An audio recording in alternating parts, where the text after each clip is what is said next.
Cooperative sector की दुनिया में महेश बैंक एक बार फिर से एक नई क्रांति के साथ में आगे बढ़ रहा है, क्योंकि इस वक्त महेश बैंक के डायरेक्टर्स के चुनाव होने वाली हैं। नई टीम जो है वो अब चुन करके आने वाली है। अब इस नई टीम के लिए फाउंडर पैनल ने अपना दमखम के साथ में पूरा का पूरा जो अपना लवाजमा था उसको उतार दिया है, और उसमें शामिल हैं रजनी जी राठी। आपका बहुत बहुत स्वागत है।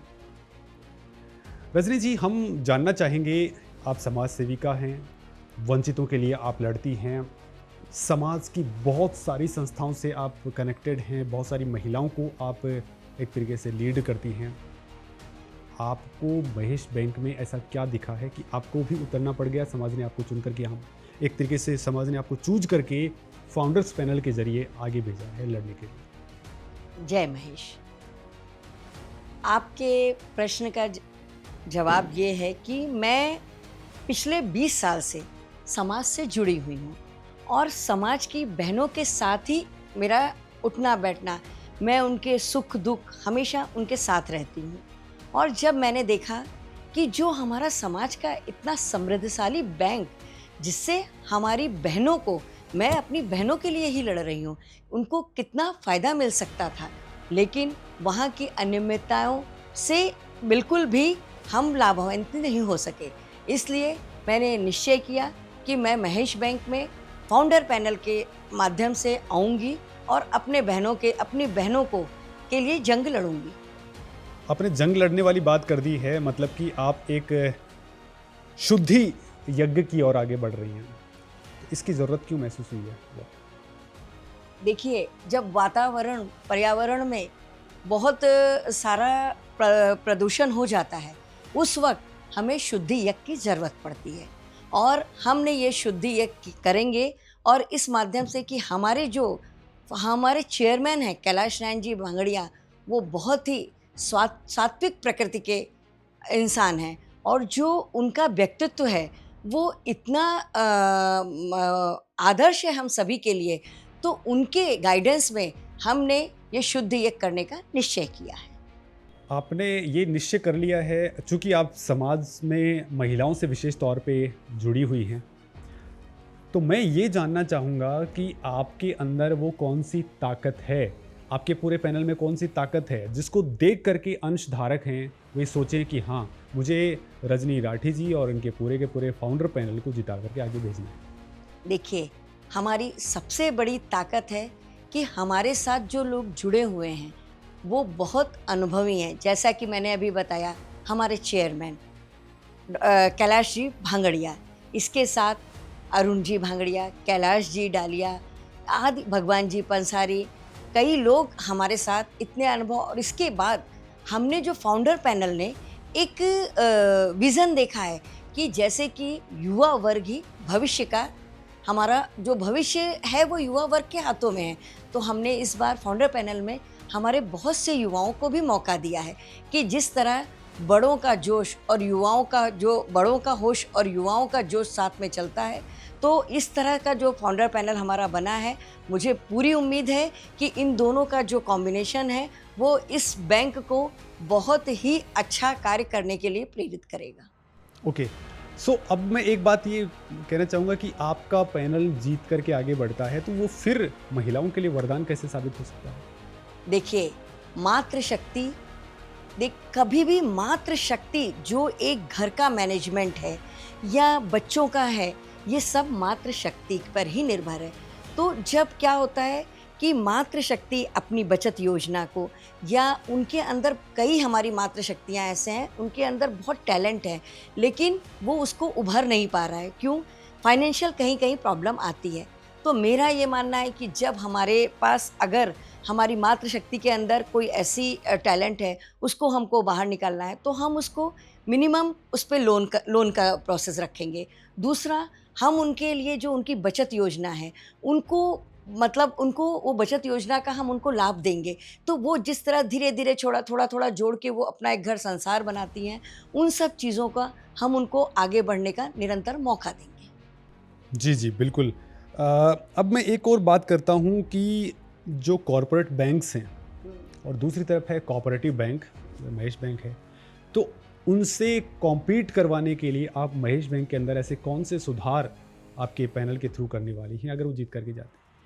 अगर हम जीत कर जाते हैं तो सबसे पहला तो हमारा है कि जो बैंक में अनियमितताएं हैं वो हमको ख़त्म करना है, क्योंकि सत्य कभी भी परास्त नहीं, हम सत्य से चलेंगे तो हम आगे बढ़ेंगे।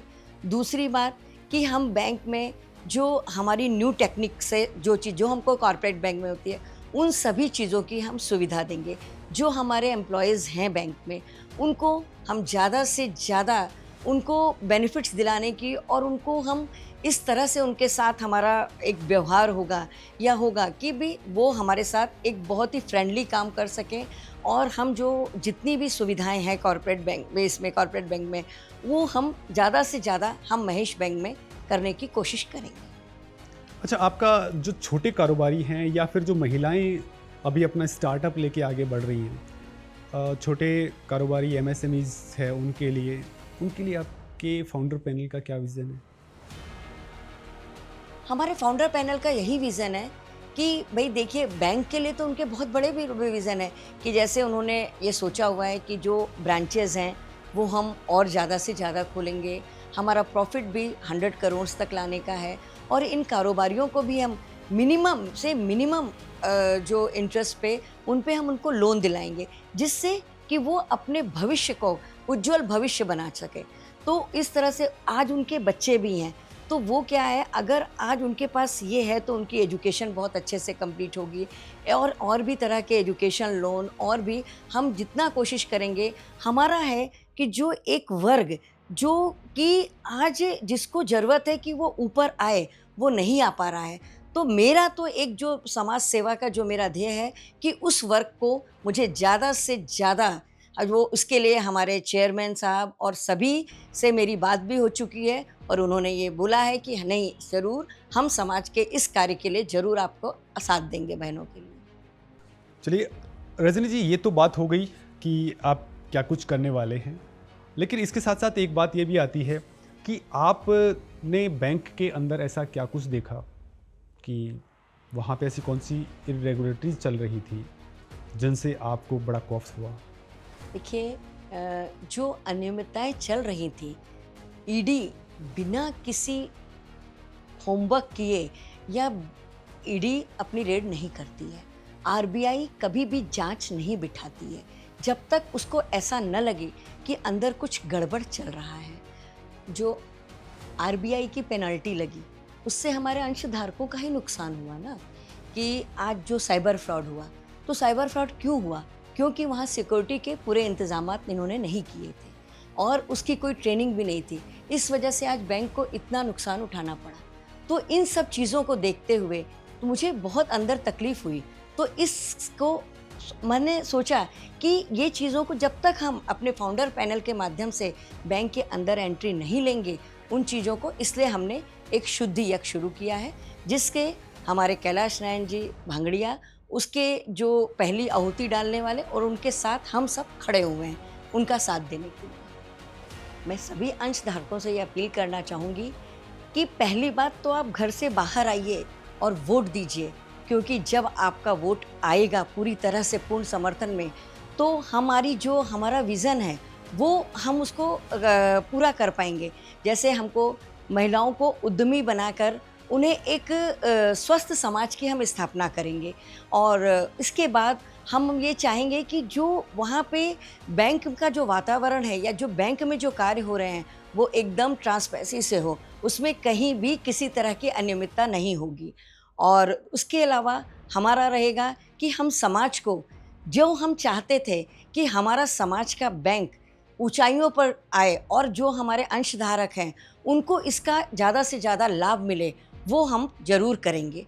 तो आप ज़रूर से ज़रूर हमारे जो कैलाश नारायण जी भांगड़िया जी हैं चेयरमैन, उनके नेतृत्व में हमारे सभी फाउंडर पैनल के डायरेक्टर्स को वोट दीजिए और हमारे फाउंडर पैनल को पूरे फाउंडर पैनल को लेके आइए और एक बार हमको मौका दीजिए। हम आपको आइए आगामी 5 साल में अपने कार्यों को करके बताएंगे। जो हम वादा करते हैं वो हम पूरा करते हैं।